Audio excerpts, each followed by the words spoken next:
एक गोष्ट नीट ध्यानात ठेवायची, ह्याच्यानंतर जर का माझ्या वाट्याला आलास तर मग तू आणि मी कधी दोस्त बी होतो हे बी विसरून जाईल.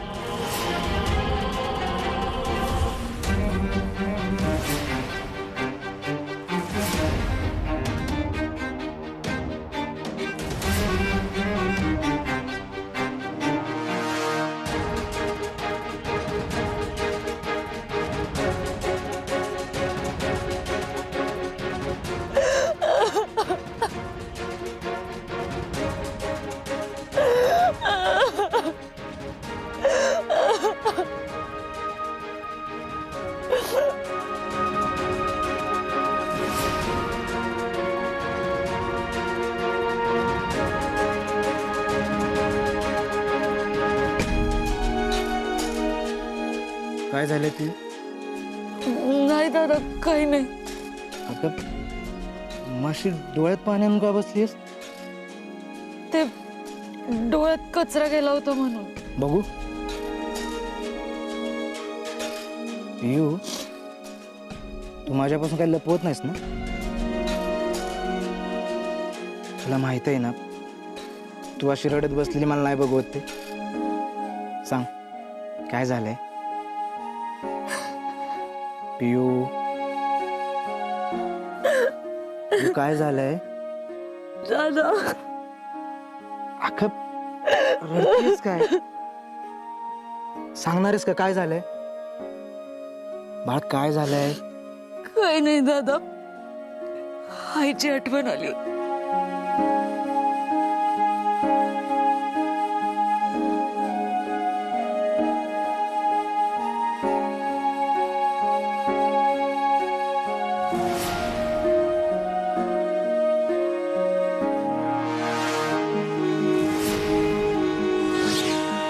वीर्या,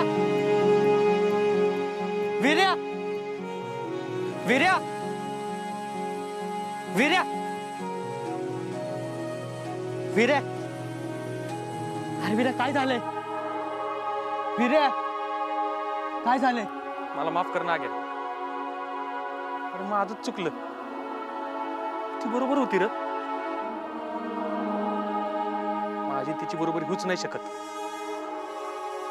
लायकीत राहायला पाहिजे होतं का? अरे तू बघ ना, ती कुठं आणि मी कुठे. मी ना मोकार मोठी स्वप्न पाहिली रे. मला कुठं माहित होतं की त्या स्वप्नांचा मालक आहे ना दुसरंच कोणीतरी. माणसं नाही ना बरोबरी बघून सोबत चालवलं तर गप आपल्या लायकीत राहा. आणि तिनं मला माझी लायकी दाखवून दिली बघ. नाग्या, का तू बरोबर होतास रे. तू माझाच घोडा आडून बसलेला ना. वीर्या, आपला का मला असं नव्हतं मानायचं. नाग्या, अरे तू मला अडवलं बी होतस. मलाच गरज नसताना जवळ जायचं होतं आणि कारण नसताना गुंतून पाडायचं होतं. अरे चंद्राला कवीत घ्यायला गेल्यावर शेवटी पदरात काय पडणार आहे? लायकीचं दुसरं काय? तिने मला माझी जागा दाखवलीच. अरे वीर्याला का असं काही नाहीये. तू उगाच ना बोराटीच्या काट्याचं कुरूप करतोयस. नाही नाग्या, पायातली चप्पल पायातच राहते. तिला कधी कोण डोक्यावर घेऊन मिरवत नाही. एवढा कशाला मानाला लावून देतोयस तू? ती म्हणले म्हणून काय सगळं तसं असतं वय? होय तसंच असते नाग्या. इथं ना जो तो आपल्या बरोबरीने लायकीने राहतो. आतून एक आणि बाहेरून एक. या जगात ना लय कोणावर विश्वास नाही ठेवायचा नाग्या. त्याला तडा गेला ना त्याच्यावर कुठला इलाज नाही. वीर्या, आणला का थांब. वीर्या, अरे ऐक माझं. लका आपण बोलू तिच्याशी परत. वीर्या,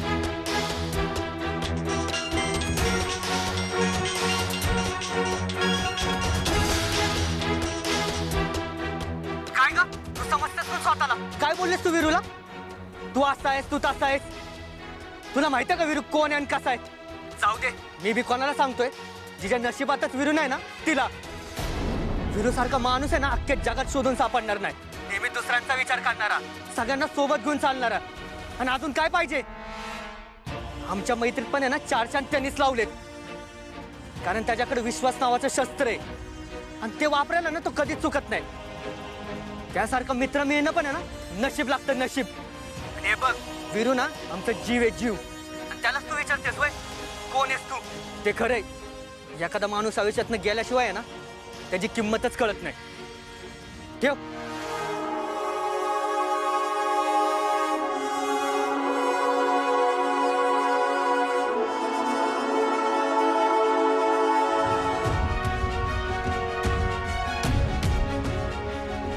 तुझी आणि माझी बरोबरी नाही होऊ शकत मी कुठं आणि तू कुठं राजकुमारी सारखी वाढली माझ्या पायाला माती बी लागू देत नाही माझे डॅडी आणि माझा दादा अरे मी बोट ठेवल ती गोष्ट मला आणून देतो अरे माझ्या दिमतीला 4 माणसं 24 तास राहते अंगावर कडक इस्त्रीचे कपडे दाग दागिने आणि माझ्या पाकिटात अरे मी मागल तेवढा पैसा सांग त्यातलं काय देऊ शकणार आहेस तू मला इरू अरे काय चाललंय रे तुझं अरे बाळा चेहऱ्यावरची पाखराया गेली आहे तुझ्या चल जीव घे ए विरू होय गाडीचं काम केलेलं नाही आणि बरोबर हादळाच्या टायमिंगला कसा येतोस रे धान्याची पोती लावून घे चाल उठ ए उठ चाल निघ अगं कांचन पोराच्या पोटात अन्नाचा कण नाही ग त्याला 2 घास तरी खाऊ दे की कामाचं नाव काढलं नाही तर जेवायचं लगेच सुस्त नाही त्याला ते काय नाही मी जे कामं आधी सांगते ती करायची आणि मग गिळायचं बघायचं निघ नाही तर घाणाच फिरवीन बघ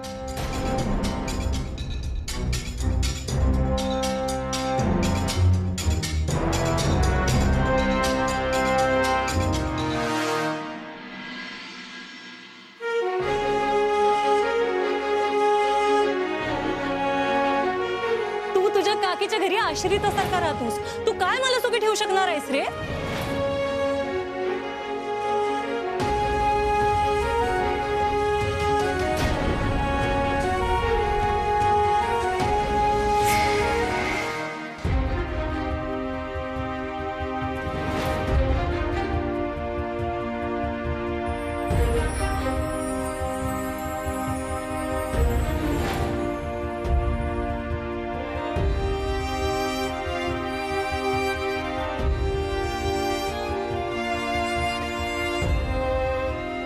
मॅडम हे तुमचं तिकीट तिकीट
अहो माने, एवढ्याशा कामासाठी आम्ही कशाला जातोय तिकडं?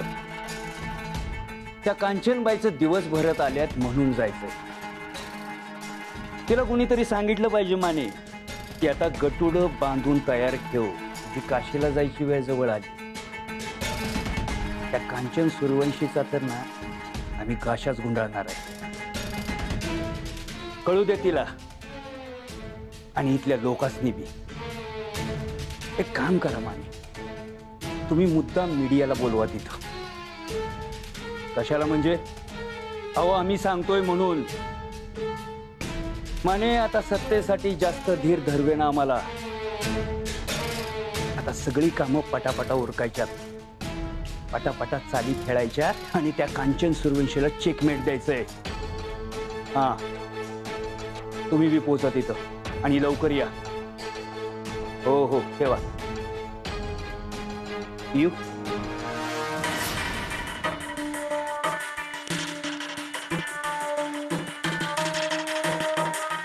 एक काम करा, तुम्ही बी आमच्या बरोबर चला. डॅडी नको, मला लय कसं तरी होतं. येऊ. आम्ही कुठं बाहेर चला म्हटलं की नेहमी तुम्हाला कसं काय होतंय? आम्हाला कारण नकोय. चला आमच्या बरोबर.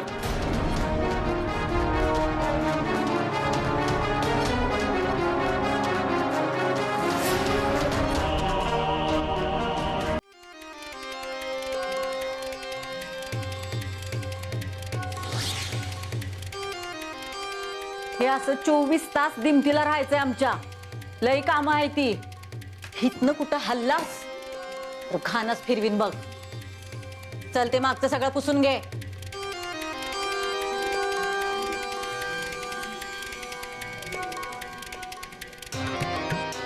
कांचनताई, बाहेर अंकुशराव आला. अहो येऊ दे की मग. खातोय वय तो. अजून आमच्या समोर किती वेळा तोंडावर पडणार आहे कुणास ठाऊक. कांचनताई, अंकुशराव एकटा आला नाही, बरोबर मीडियाची फौज घेऊन आला. काय? नक्कीच काहीतरी डाव असणार त्याचा. त्याशिवाय एवढ्या तयारीनिशी आला नाही तो. पण सगळ्यांसमोर मी बी त्याची नाही जिरवली ना तर नावची कांचन सूर्यवंशी नाही. पाठवा त्याला.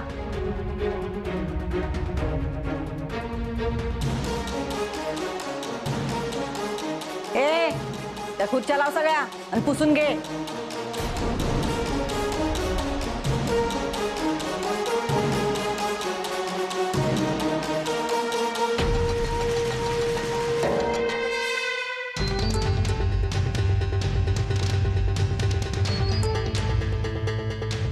नमस्कार. या आमदार साहेब या. अरे वा, सोबत सगळ्या पत्रकारांची फौजच घेऊन आलाय.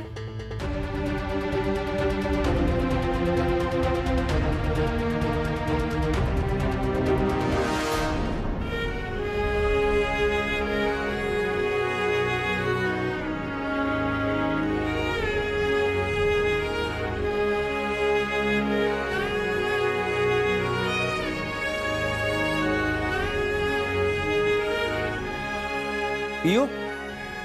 या, बसा.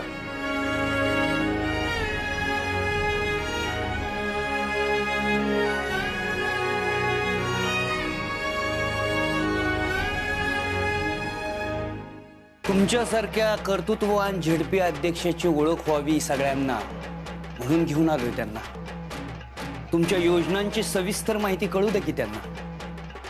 सगळं कळणार. तुमचा मान बी ठेवणार. 3 टर्म तुमचा पराभव जरी झाला असला ना तरी ह्या तालुक्याचे माजी आमदार आहात तुम्ही. होय, त्याच अभ्यासाच्या जोरावर आलोय आम्ही इथं. तेव्हा आता कुणाच्या शेततळ्यामध्ये किती पाणी मुरतंय हा तुमचा अभ्यास बी दाखवा की आमच्या पत्रकार बांधवांना. म्हणजे हे आमचं निवेदन. मागेल त्याला शेततळ या योजनेतील लाभार्थ्यांची यादी पाहिजे आम्हाला. म्हणजे खऱ्या अर्थानं कोण वंचित आहे आणि कोणाच्या वावरात तुमचं संचित आहे हे कळेल सगळ्यांना. अहो अंकुशराव, एवढ्यासाठी पत्रकारांना घेऊन यायची काय गरज होती? त्यासाठी वेळोवेळी दखल घेतच असतात की ते. कसं आहे, तुमचं कुठलंच काम लपून राहू नये, ते सगळ्या जनतेसमोर यावं म्हणून घेऊन आलोय आम्ही त्यांना. त्यांना पण कळू दे ना की झेडपीचा कारभार किती पारदर्शक चाललाय ते. अरे तुला किती वेळा सांगितलंय दुसऱ्याच्या कामामध्ये नाक खुपसायचं नाही म्हणून. चल ही काच पुसून घे. जी.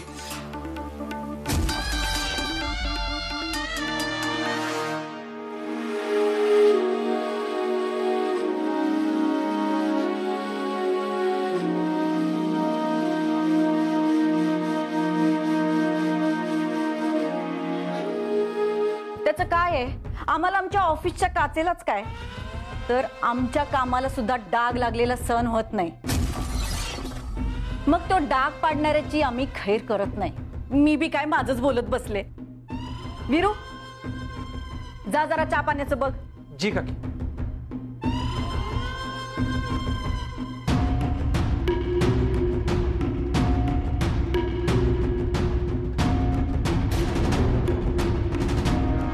असं कसं?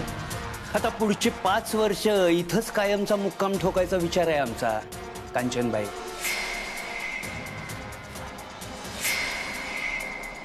काकी, अंकुशरावाने आता जे निवेदन दिलं त्याला उत्तर म्हणून शेतकऱ्यांच्या लाभार्थ्याची यादी आपण कधी देणार आहात? ए वीरू चहा आण पटकन. पत्रकारांनी तुम्हाला काय प्रश्न विचारलाय कांचनबाई? उत्तर द्या. वीरू अरे लवकर ये. जी. देते ना, सगळ्या प्रश्नांची उत्तरं देते.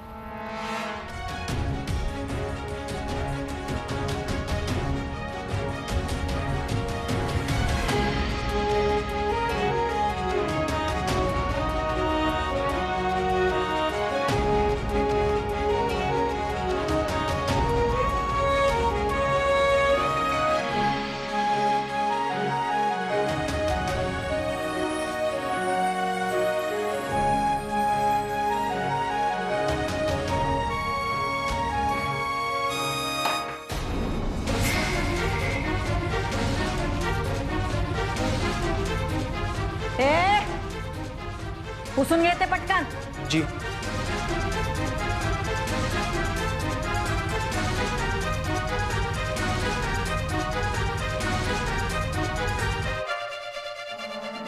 कांचनबाई, अहो काय आहे?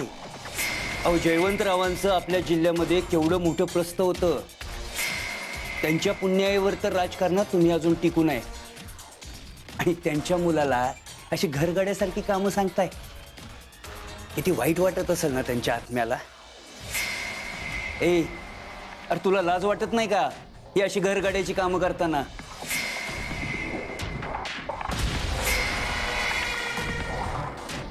तू तुझ्या काकीच्या घरी आश्रितासारखा राहतोस. तू काय मला सुखी ठेवू शकणार आहेस रे? आमच्यासाठी काकीचा एक अनेक शब्द लय महत्वाचा आहे.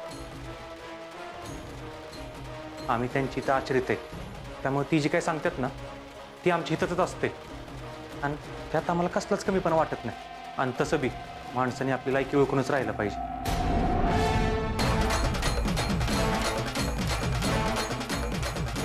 कळलं का हो माजी आमदार साहेब, ह्याला म्हणतात संस्कार. दुसऱ्याच्या घरात घुसून मोठ्या माणसाला तोंड वर करून कसं बी बोलणं रक्तात नाही आमच्या घरच्या पोरांच्या. आणि हो या निवेदनाचं लवकरच उत्तर देऊ आम्ही.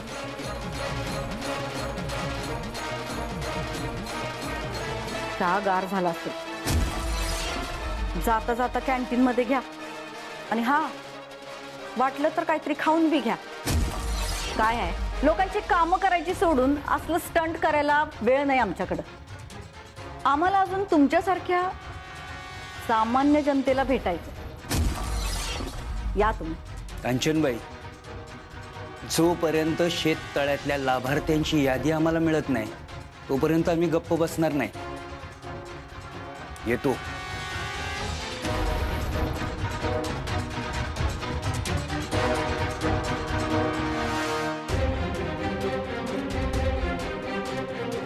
येऊ. चला.